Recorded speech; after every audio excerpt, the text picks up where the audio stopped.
আজকে আমি নিরামিষ বাঁধাকপির তরকারি করছি। তার জন্য বাঁধাকপি একটু ভাপিয়ে নিয়েছি, তার সাথে মটরশুঁটিটাও দিয়ে দিয়েছি, আর একটু আলু টুকরো করে নিয়েছি ছোট ছোট। তার সাথে আদা বাটা রয়েছে, আর এখানে তো লঙ্কা গুঁড়ো, ধনে গুঁড়ো, জিরে গুঁড়ো সব রয়েছে। আর এখানে ফোড়নের জন্য নিয়েছি কাঁচা লঙ্কা একটা, জিরে, তেজপাতা। আপনারা গরম মশলাও দিতে পারেন এর সঙ্গে, আমি গুঁড়ো দেবো সেই জন্য আর দিইনি। কড়াই তেল দিয়ে দিয়েছি, তারপরে তেলটা এসে গেলে এখানে তেজপাতা, জিরে, কাঁচা লঙ্কা ফোড়ন দিয়ে দেবো। আর গোটা গরম মশলাও আপনারা দেবেন, আমি দিইনি।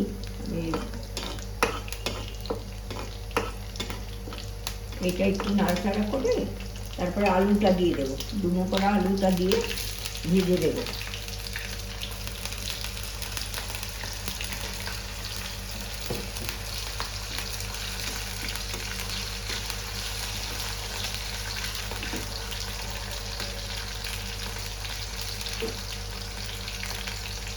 একটু ঢাকা দিয়ে দেবো, তাহলে তাড়াতাড়ি ভাজা হয়ে যাবে। আমি এখানে কিছুটা হলুদ গুঁড়ো দিয়ে দিলাম 1 চামচ, আর এখানে একটু আদা বাটা দিয়ে দিলাম।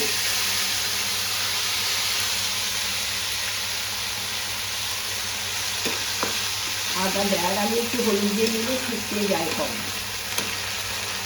আর এখানে জিরে গুঁড়ো দিলাম 1 চামচ, ধনে গুঁড়ো দিলাম 1 চামচ, আর কাশ্মীরি লঙ্কার গুঁড়ো দিলাম 1/2 চামচ। এমনি লঙ্কার গুঁড়ো দিলাম না, কারণ আমার মেয়ে একদম ঝাল খেতে পারে না, সেই জন্য। নাহলে আপনারা একটু লঙ্কার গুঁড়ো দিয়ে দেবেন, ভালোই লাগে।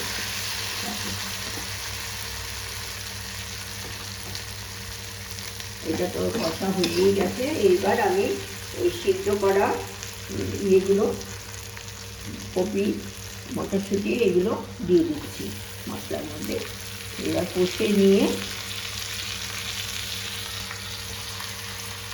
কষে বেশ শুকনো শুকনো হয়ে যাবে, তখন ঘি, গরম মশলা দিয়ে নামিয়ে দেব, দেখিয়ে দেবো।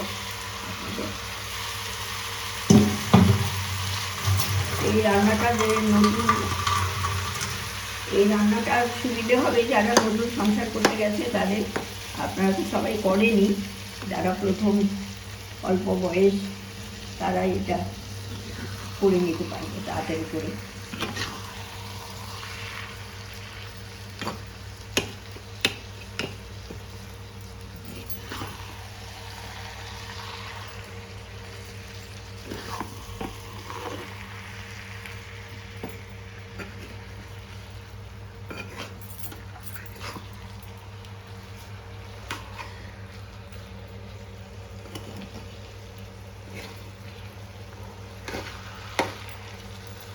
একটু ঢাকা দিয়ে রাখতে হবে, ঢাকা দিয়ে রাখলে এটা তাড়াতাড়ি মজেও যাবে, আবার ফুটবেলেও থাকবে।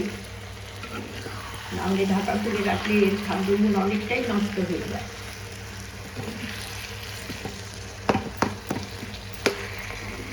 আমাদের শরীরের জন্য তো সব রকম ভিটামিন, মিনারেলস সব কিছুই দরকার হয়, প্রোটিন, কার্বোহাইড্রেট।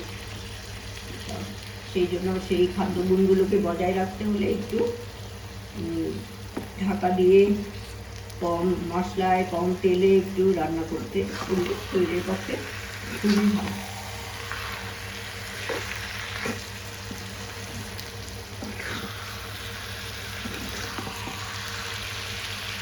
আমি একটু নুন দিয়ে দিচ্ছি পরিমাণ মতো, আপনারা পরিমাণ মতো নুন দেবেন।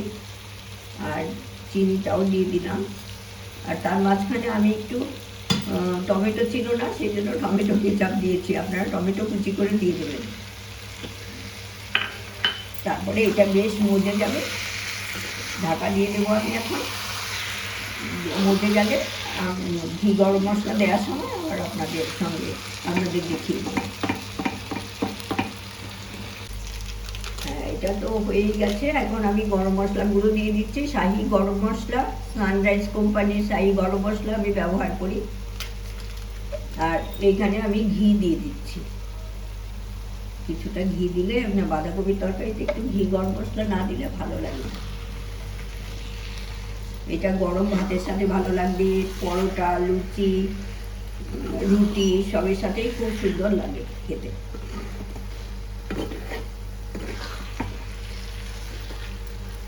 এটা আমি নেড়ে চেড়ে এখন পরিবেশন করব।